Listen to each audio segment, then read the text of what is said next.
Over powering part 2। इसमें ऐसा होता है कि when you say to your partner I love dogs और सामने वाला कहता है यार I am allergic to dogs, I don't want dogs. ठीक है, ओके फाइन, सुनो ना प्लीज़, मुझे 6 बजे चाय बना दोगी क्या? ठीक है, ओके बना दूंगी। क्या ऑफिस थोड़ा डिसेंट कपड़े पहन के जा सकती हो? फ्रेंड्स के साथ थोड़ा लेट कम आ सकती हो क्या यार?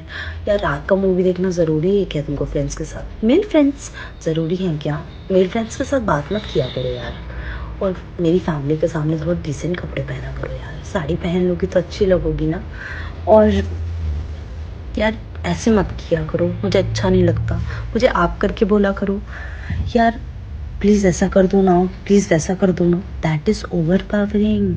ये ओवर पावरिंग है। हम 5 साल के बच्चे नहीं हैं। अगर हम शादी कर रहे हैं, कोई भी शादी कर रहा है तो वो बच्चा नहीं है, तो तुम अपनी बीवी को बताओ मत कि उसे क्या करना है।